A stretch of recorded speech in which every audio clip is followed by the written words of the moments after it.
பணி நிரந்தரம் உள்ளிட்ட கோரிக்கைகளை வலியுறுத்தி தமிழகத்தின் பல்வேறு இடங்களில் செவிலியர்கள் போராட்டத்தில் ஈடுபட்டனர். கொரோனா காலத்தில் பணியில் இருந்து நீக்கப்பட்டவர்களுக்கு மீண்டும் பணி வழங்க வேண்டும் என்பன உள்ளிட்ட கோரிக்கைகளை வலியுறுத்தி சேலம் அரசு மருத்துவக் கல்லூரி மருத்துவமனையில் செவிலியர்கள் ஆர்ப்பாட்டத்தில் ஈடுபட்டனர்.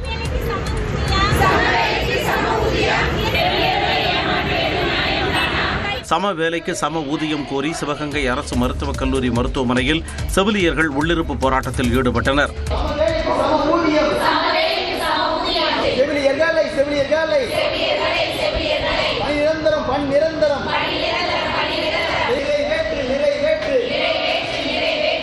கோவை அரசு மருத்துவமனை வளாகத்தில் கொட்டும் பணியிலும் குடும்பத்துடன் செவிலியர்கள் காத்திருப்பு போராட்டத்தில் ஈடுபட்டனர்.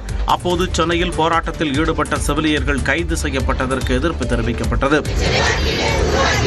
காலி பணியிடங்களை நிரப்பக் கோரி ராமநாதபுரம் அரசு மருத்துவக் கல்லூரி மருத்துவமனை வளாகத்தில் பணியை புறக்கணித்து செவிலியர்கள் போராட்டத்தில் ஈடுபட்டனர்.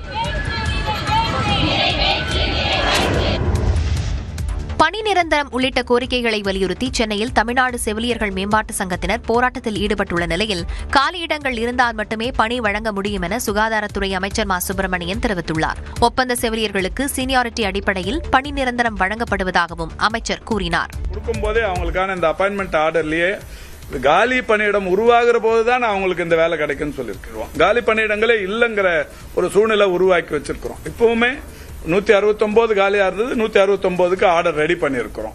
சென்னையில் போராட்டத்தில் ஈடுபட்ட செவிலியர்கள் கைது செய்யப்பட்டதற்கு கண்டனம் தெரிவித்துள்ள எதிர்க்கட்சித் தலைவர் எடப்பாடி பழனிசாமி 2021 தேர்தலில் திமுக அளித்த வாக்குறுதிகளை நிறைவேற்ற வேண்டும் என வலியுறுத்தினார்.